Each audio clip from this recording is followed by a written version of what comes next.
আমি আপনাদের কাছে অপরিচিত কোনো ব্যক্তি না। আপনাদের সাথে এই এলাকার মানুষের সাথে আমার দীর্ঘ একটা পরিচয়ের সূত্র আছে। আমার জন্ম হলো পার্শ্ববর্তী লালবাগে। 1973 সালের শেষ দিকে আমার জন্ম। 1986 সাল থেকে আমরা মোহাম্মদপুরে। 1986 সালে শিয়া মসজিদের কাছে জামিয়া মোহাম্মদিয়া আরাবিয়া যখন প্রতিষ্ঠিত হয়, সেখান থেকে আমার শিক্ষা জীবনের সূচনা। ওখানে 2 বছর, তারপরে 7 মসজিদে 8 বছর। এই 10 বছর আমি এই মোহাম্মদপুরে আমার ছাত্র জীবন কাটছে। মোহাম্মদপুরের বিভিন্ন মানুষের সাথে সেই ছাত্র জীবন থেকে মেলামেশা, ওঠা বসা, খেলাধুলা, ফিজিক্যাল মাঠ থেকে নিয়ে শুরু করে আপনার একেবারে এই এলাকা দিয়ে আমরা বিভিন্নভাবে বিভিন্ন অবস্থায় বিচরণ করেছি। যখন মোহাম্মদপুরে এই নতুন আবাসিক এলাকা গড়ে ওঠে, শিয়া মসজিদের পর থেকে যত আবাসিক এলাকা গড়ে উঠেছে এই সবটাই আমাদের চোখের সামনে। এখানে বর্ষার মৌসুমে শিয়া মসজিদের পরে আর কিছুই ছিল না, মাঝখানে শুধু সমুদ্রের মাঝখানে এই বসিলা গ্রামটা ছিল। বর্ষার মৌসুমে মনে হতো চতুর্দিকে অথই দরিয়া, মধ্যখানে একটা ছোট্ট গ্রাম, বসিলা গ্রাম। এরপরে 1995 সালে আমার ছাত্র জীবন শেষ হয়। ছাত্র জীবন শেষ হওয়ার পরে 4 বছর আমি ঢাকার বাইরে ছিলাম। এরপর আবার 2000 সাল থেকে মোহাম্মদপুরে, 26 বছর হলো আজ। এরপরে এই জীবন, যৌবন, কর্মজীবন, ছাত্র জীবন সবটাই এই মোহাম্মদপুরের ভিতরে। তারপরে তো 2024 সালে গাট্টিগোট্টা যা ছিল লালবাগে সব নিয়ে মোহাম্মদপুরে চলে আসছি আমরা। এরপরে মোহাম্মদপুর থেকে আবার গত কিছুদিন আগে আপনাদের বসিলায় চলে আসছি। তো এই হলো আমার জীবনের মোটামুটি সংক্ষিপ্ত ইতিহাস। তো এই দীর্ঘ সময়ে আপনারা জানেন যে আল্লাহর মেহেরবানিতে আমার আব্বাজান শাইখুল হাদিস রহমতুল্লাহ আলাইহের সম্পর্কের সুবাদে দেশ, জাতীয় রাজনীতি এবং ইসলাম নিয়ে বিভিন্নমুখী কার্যক্রম পরিচালনা করার সুযোগ, সৌভাগ্য আমার হয়েছে। তো সেখানে কার্যক্রম পরিচালনা করতে করতে রাজনীতি করি 1992 সাল থেকে। 1992 সালে যখন বাবরি মসজিদ শহীদ হলো, 6ই ডিসেম্বর রাতের বেলায় খবর আসছে যে বাবরি মসজিদ শহীদ করা হয়েছে। ওই রাত্রেই আমরা বাবরি মসজিদের পক্ষে মাঠে নামছি।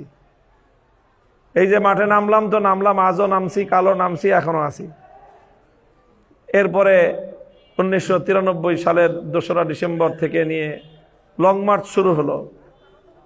ঢাকা থেকে একেবারে অযোধ্যা মুখে সীমান্তের একেবারে ঝিকরগাছা পর্যন্ত আমরা সেই লং মার্চেও সামিল ছিলাম। তারপরে মোহাম্মদপুরে ছাত্র সংগঠন করেছি, একেবারে ওয়ার্ড লেভেল থেকে শুরু করে, ওয়ার্ড লেভেল থেকে মহানগরী পর্যন্ত।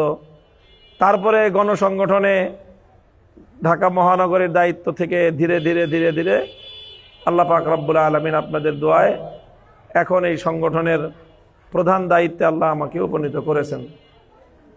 সেই সাথে মাদ্রাসা শিক্ষকতা আজকে 30 বছর হলো, 1996 সাল থেকে 2025, যে আল্লাহ পাক বুখারী শরীফ অধ্যাপনার সুযোগ আল্লাহ দান করেছেন।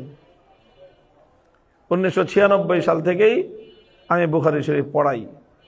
এর পাশাপাশি মাঠে ময়দানে, বিশেষ করে বিভিন্ন ইসলামী সম্মেলন, বিভিন্ন মাহফিলে বয়ান রাখার সুযোগ আমার হয়। আপনাদের এই বসিলায় অনেক মাহফিল করা হয়েছে। আপনারা আমার কথাগুলিকে অনেকেই পছন্দ করেন বলেই তো মনে হয়, এবং আপনাদের বাহ্যিক অভিব্যক্তি সেটাই আমি দেখি। অন্তরের খবর তো আর জানি না, কিন্তু স্বাভাবিকভাবেই আপনাদের মনের কথা আর মুখের কথা তো আলাদা হওয়ার কোনো কারণ নাই। আলাদা কেন হবে? এখানে তো স্বার্থের কিছু নাই। আপনারা আমার কথাগুলিকে সমর্থন করেন। তো আপনারা যারা আমার এই কথাগুলি, যেগুলো আমি মাঠে ময়দানে বলি, মঞ্চে বলি, তো আমার এরকম অনেক শুভাকাঙ্ক্ষী যারা দেশকে ভালোবাসে, ইসলামকে ভালোবাসে, তাদের বক্তব্য হলো যে এই কথা তো মাঠে ঘাটে অনেক বলছেন, এবার আপনার এই কথাগুলো পার্লামেন্টে বলা উচিত। তো অনেকেই এরকম বলেন যে এই কথাগুলি সংসদে বলা উচিত, যেরকম ইতিপূর্বে মৌলানা আব্দুল্লাহ হোসেন সাঈদী রহমতুল্লাহ আলাই, তিনি মাঠে ময়দানে কোরআনের কথা বলছেন বহু বছর। এরপরে মানুষ বলল যে হুজুর এবার একটু পার্লামেন্টে গিয়ে বলেন। তো উনি গেলেন পার্লামেন্টে এবং আলহামদুলিল্লাহ সেখানে উনি বলিষ্ঠ ভূমিকা রেখেছেন, কথাবার্তা বলেছেন। তো আমরা মনে করি যে যেহেতু গণতান্ত্রিক পদ্ধতিতে দেশ চলে, এখানে সব কিছুর মূল কথাই হলো পার্লামেন্টের বক্তব্য এবং সেখানকার সিদ্ধান্ত।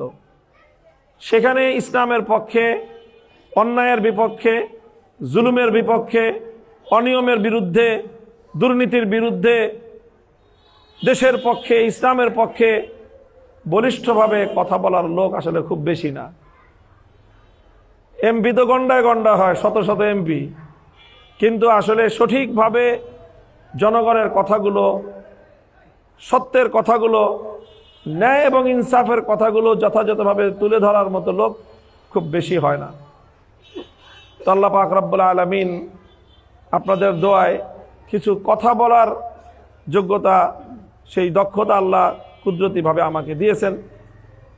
সেই ভিত্তিতে আমার যারা ভালোবাসেন, যারা আমাকে মহব্বত করেন, ব্যক্তিগত কোনো স্বার্থে না, ইসলামের কারণে, দেশের কারণে, জাতীয় প্রয়োজনে যারা আমাকে মহব্বত করেন, তাদের পরামর্শ হলো যে এই কথাগুলি পার্লামেন্টে বলা উচিত।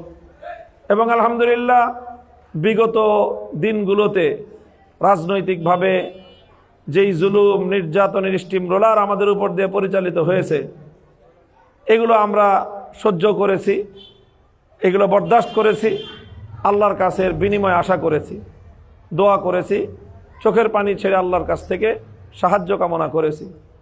এই সব কিছুর প্রেক্ষিতে আজকে বাংলাদেশে জাতীয় রাজনীতিতে, রাষ্ট্রের উপর, সরকারের উপর, সকল রাজনৈতিক দলগুলোর উপর আল্লাহ পাক একটা প্রভাব দান করেছেন। আলহামদুলিল্লাহ এখন আমরা যে কোনো একটা বিষয় নিয়ে কথা বলার মতো একটা অধিকার রাখি আমরা, এবং আমাদের কথা ডিনাই করে, আমাদের কথা উপেক্ষা করে বাংলাদেশে কেউ এখন আর চলে না, আমাদের কথাকে গুরুত্ব দেয়। এগুলো সব আল্লাহর পক্ষ থেকে আমার জন্য, আমাদের জন্য নেয়ামত। এটাকে সঠিকভাবে ব্যবহার করতে চাই, নিজের প্রয়োজনে না, নিজের স্বার্থে না, নিজের ব্যক্তিগত স্বার্থে নয়। এটাকে আমি ব্যবহার করতে চাই আল্লাহ প্রদত্ত এই সুযোগটাকে প্রথমত ইসলামের জন্য, দ্বিতীয়ত দেশের জন্য, জাতির জন্য, আর তৃতীয়ত নিজের এলাকাবাসীর জন্য।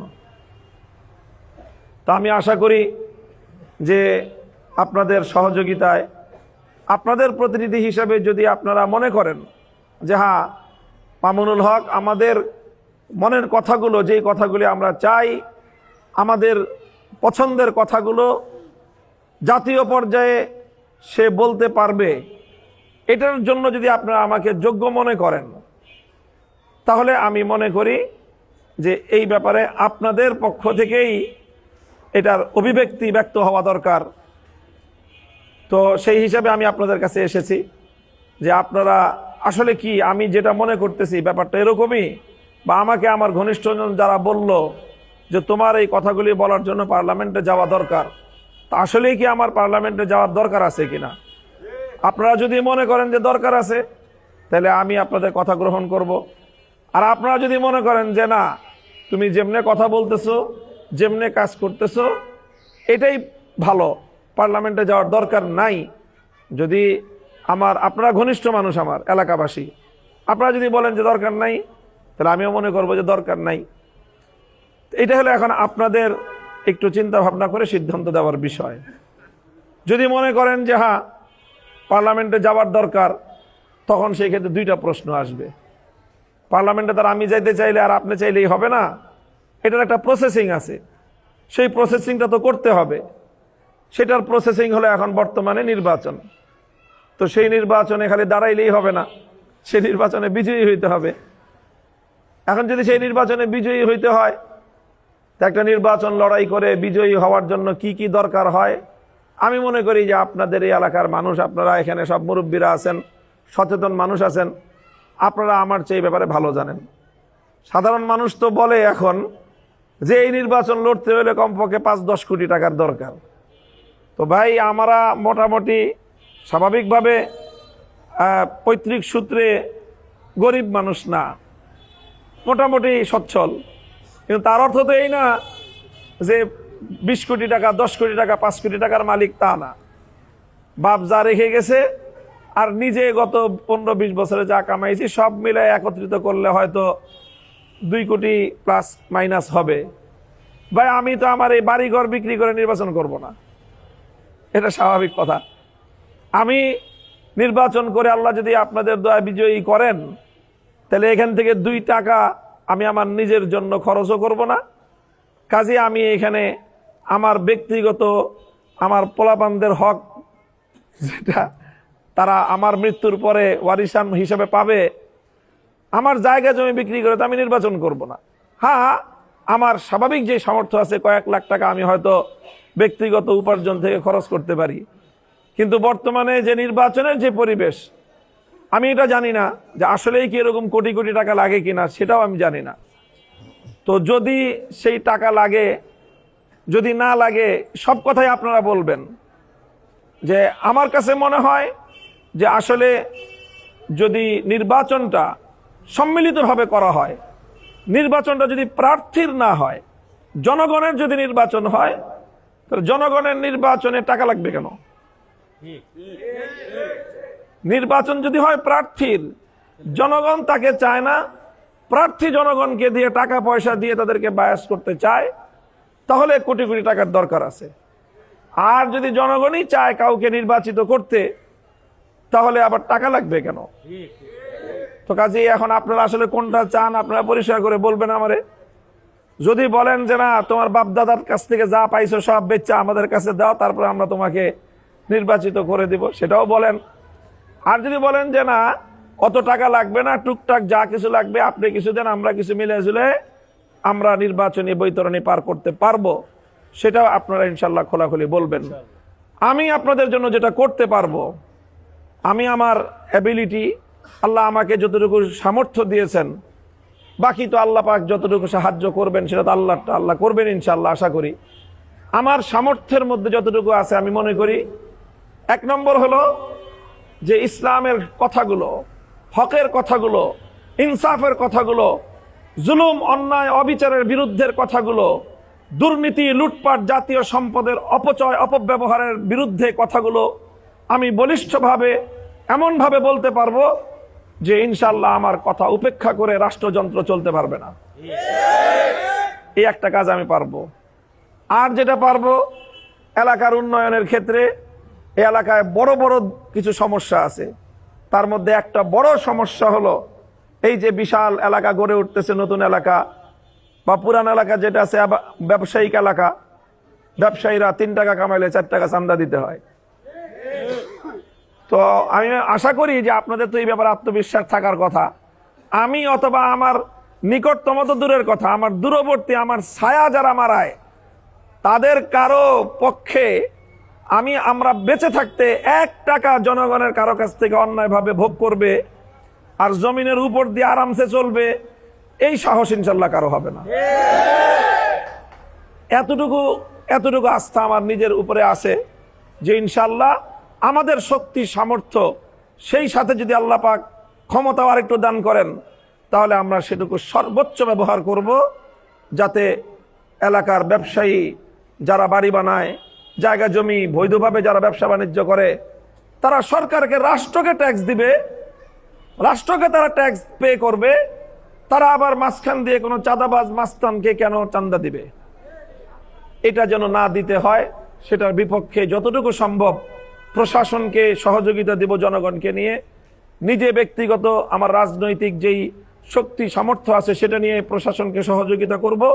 প্রশাসনকে নিয়ে চাঁদাবাজের বিরুদ্ধে, চাঁদাবাজির বিরুদ্ধে, সন্ত্রাসের বিরুদ্ধে আমরা একটা কার্যকর পদক্ষেপ নিব, এটা আমি করতে পারবো।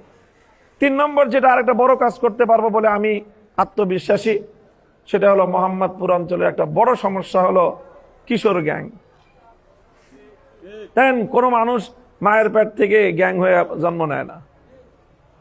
এই কিশোর গ্যাংগুলো যারা আছে, অল্প বয়সী ইয়াং উঠতি বয়সী তরুণ, 15 বছর 17 বছর 18 বছর বয়সের ছেলেপেলেগুলো, এদের অধিকাংশই হলো গার্জিয়ান নাই, অভিভাবক নাই, ভালো কোনো অভিভাবক নাই, থাকলেও খোঁজখবর নেয় না বাপ মা। রাস্তাঘাটে ঘুরে ফিরে টোকাই দিয়ে কয়েকদিন পরে মাস্তান থেকে কিশোর গ্যাং হয়ে বড় ধরনের একটা সমস্যা তারা গোটা সমাজের মধ্যে ক্রিয়েট করে। এই ছেলেপেলেগুলো এরা আবার এদের মধ্যে খারাপ যেরকম আছে, এদেরকে আবার মাথায় হাত দিয়ে বুকে টেনে নিলে এরা কিন্তু আবার স্নেহ মমতা পায় নাই তো ছেলেগুলো। এদেরকে কেউ ভালোবাসলে এরা কিন্তু ভালোবাসাটাকে এরা আবার কদর করে, এরা এই ভালোবাসাটাকে এরা মূল্যায়ন করে। তো আমি এই কিশোরদেরকে ভালোবাসা দিয়ে অন্ধকার পথ থেকে আলোর পথে ফিরিয়ে আনার জন্য আমি আমার সর্বোচ্চ এফোর্ট আমি ব্যয় করব। আমি এই কিশোরদের সাথে মিশবো, এদের সাথে গল্প করব, এদেরকে সময় দিব, এদেরকে নিয়ে আমি পাড়ায় পাড়ায় মহল্লায় মহল্লায় মাহফিল করব। আমি নিজে অর্থ দিব, ওদেরকে পরিশ্রম করাবো, ওদের সাথে আমি খেলাধুলায় অংশ নিব, ওদেরকে নিয়ে ওদের জন্য একটা ভিন্ন পরিকল্পনার মাধ্যমে সমাজে এদেরকে পুনর্বাসিত করব। গোটা এলাকাবাসীর খেদমতে এই কিশোরদেরকে নিয়োগ করব, যাদের ভয়ে আজ এলাকাবাসী আতঙ্কগ্রস্ত, তারা এই এলাকার উন্নয়নের ক্ষেত্রে সর্বোচ্চ ভূমিকা পালন করবে ইনশাআল্লাহ। এটা আমি করতে পারবো, এই আত্মবিশ্বাস আমার আছে। এই 3টা কাজ আমি প্রায়োরিটির ভিত্তিতে বললাম আপনাদের কাছে। আর এছাড়া এলাকার উন্নয়নের ক্ষেত্রে আরো 2টা বিষয় আছে গোটা মোহাম্মদপুরের মধ্যে। একটা তো আছে বিভিন্ন রাস্তাঘাট যানজট নিরসনে ট্রাফিক ব্যবস্থাপনার পাশাপাশি যদি আমরা উদ্যোগী হই, তাহলে ট্রাফিকিং পুলিশের আলাদা একটা আয়োজনের মাধ্যমে যানজট নিরসন করা, অব্যবস্থাপনা দূর করে এলাকাবাসীর ভোগান্তি নিরসনে একটা বলিষ্ঠ ভূমিকা রাখা আমার পক্ষে সম্ভব বলে আমি মনে করি।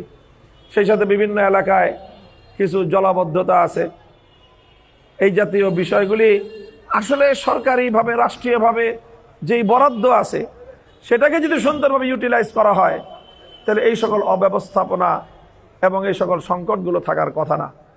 সর্বোপরি এই আমি করতে পারবো, আর এই হলো আমার সামর্থ্য, এই হলো আমার ব্যাকগ্রাউন্ড অতীত আপনাদের সামনে।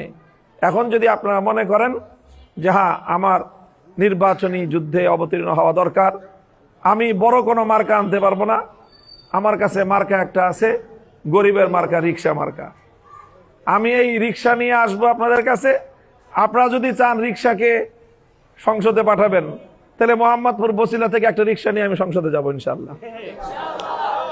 তো এই গরিব মানুষ, মেহনতি মানুষ যারা আছেন, তারা যদি মনে করেন যে হ্যাঁ আমাদের রিক্সাওয়ালাদের পক্ষ থেকে একজন এমপি দরকার, তাহলে আপনারা আসেন সাথে, আমরা আপনাদেরকে নিয়ে রিক্সা দিয়ে ইনশাল্লাহ বসিলা থেকে একেবারে জাতীয় সংসদ ভবন পর্যন্ত রিক্সায় চড়ে আমরা যাব।